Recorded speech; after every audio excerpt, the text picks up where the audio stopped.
पवारांना पण विनंती केली की तुम्ही पण एकदा परत आमच्यासाठी प्रयत्न करावा। राष्ट्रवादीच्या नेत्यांच्या भेटीगाठीनं आता चर्चांना उधाण येऊ लागले। राष्ट्रवादीत नेमकं चाललंय तरी काय असा सवाल वारंवार उपस्थित होतोय।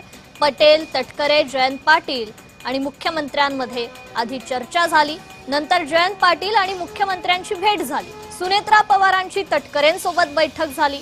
पार्थ पवारांनी देखील मुख्यमंत्र्यांची भेट घेतल्याची सूत्रांची माहिती आहे, तर जयंत पाटील एकनाथ शिंदेंमध्ये भेट झाल्याची देखील माहिती आहे। पटेल, तटकरे आणि मुख्यमंत्र्यांच्या भेटीचं कारण अखेर समोर आलंय। मुख्यमंत्र्यांकडे पार्थ पवारांची तक्रार केल्याची सूत्रांची माहिती आहे। पार्थ पवारांना केंद्रीय मंत्रिमंडळात सहभागी करण्याची पक्षातून मागणी आहे। पक्षातील मोठ्या पदाधिकाऱ्याकडूनच सुनेत्रा पवारांकडे पत्राद्वारे शिफारस करण्यात आली आहे, तर या पत्रानंतर मात्र पटेल आणि तटकरेंनी मुख्यमंत्र्यांची भेट घेतल्याचं समजतंय।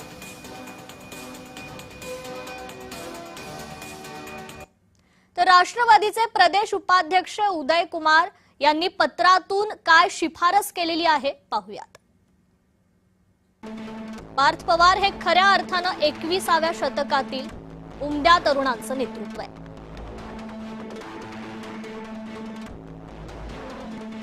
हिंदी आणि इंग्रजी या भाषांवर त्यांचं विशेष प्रभुत्व आहे।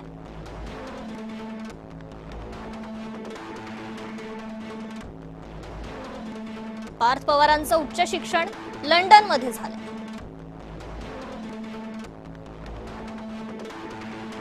आर्थिक, सामाजिक, राजकीय क्षेत्रातील बदल तसेच नाविन्याबद्दल पार्थ पवारांना पूर्णपणे आकलन आहे।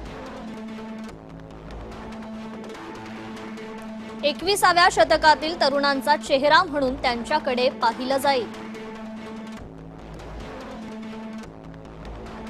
देशभरातील तरुण वर्ग मोठ्या प्रमाणात राष्ट्रवादीकडे आकृष्ट होण्यास मदत होईल।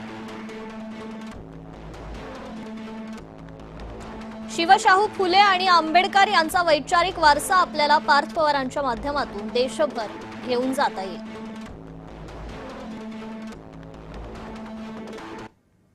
तर जयंत पाटलांनी उपमुख्यमंत्री एकनाथ शिंदेंची भेट घेतली आहे। नंदनवन निवास